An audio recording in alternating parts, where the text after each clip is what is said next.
to take the risk of doing what we want, which will work to the extent that we realize that what I want, basically, what I really want is what you want. And I don't know what you want. It surprised me.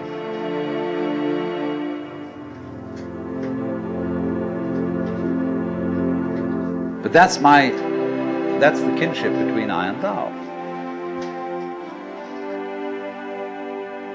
So when I ask, I go right down to the question, should we start with, what do I want? The answer is, I don't know. When Bodhidharma was asked, who are you? Which is another form of the same question. He said, I don't know.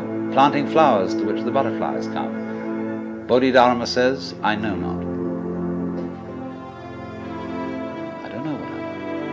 And when you don't know what you want, you've reached the state of desirelessness.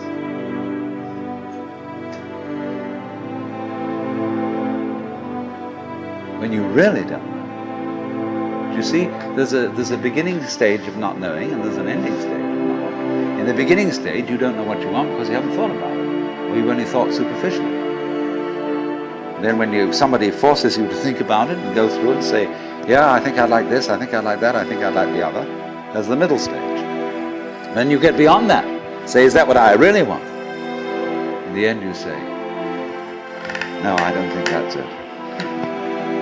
I might be satisfied with it for a while, and I wouldn't turn my nose up at it, but it's not really what I want. Why don't you really know what you want? 2 reasons that you don't really know what you want. Number 1, you have it. Number 2, you don't know yourself, because you never can. The Godhead is never an object of its own knowledge. Just as a knife doesn't cut itself, fire doesn't burn itself, light doesn't illumine itself. It's always an endless mystery to itself. I don't know. And this I don't know, uttered in the infinite interior of the spirit,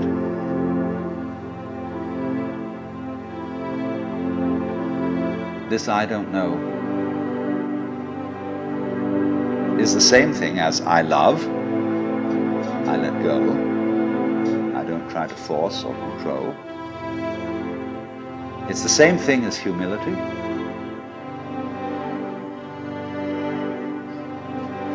And so the Upanishads say,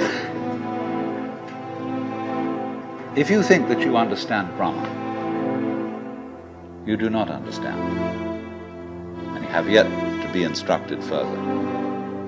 If you know that you do not understand, then you truly understand. For the Brahman is unknown to those who know it, and known to those who know it not.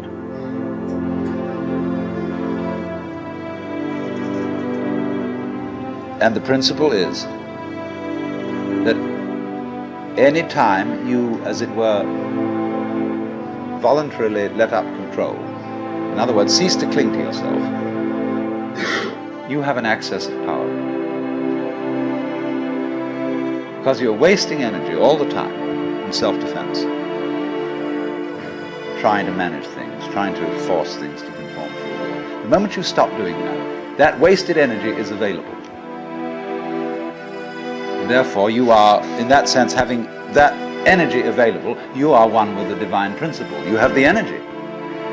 When you're trying, however, to act as if you were God, that is to say, you don't trust anybody and you're the dictator and you have to keep everybody in line, you lose the divine energy. Because what you're doing is simply defending yourself. So then, the principle is, the more you give it away, the more it comes back. Now you say, I don't have the courage to give it away. I'm afraid.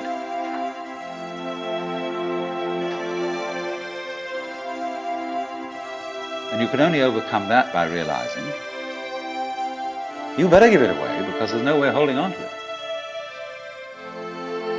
The meaning of the fact, you see, that everything is dissolving constantly, that we're all falling apart, we're all in a process of constant death, and that the worldly hope men set their hearts upon turns ashes, or it prospers, and like snow upon the desert's dusty face, lighting little hour to his gone, and all that Omar Khayyam jazz. You know, the cloud-capped towers, the gorgeous palaces, the great globe itself, I, all which it inherits shall dissolve, like this insubstantial pageant faded heap on a rack, all falling apart. Everything is. That's the great assistance to you. See, that fact that everything is in decay is your helper. That is allowing you that you don't have to let go because there's nothing to hold on to. It's achieved for you, in other words, by the process of nature. So once you see that you just don't have a prayer, and it's all washed up, and that you will vanish and leave not a rack behind, you really get with that, suddenly you find you have the power. This enormous access of energy. But it's not power that came to you because you grabbed it. It came in entirely the opposite way. The power that comes to you in that opposite way is power with which you can be trusted.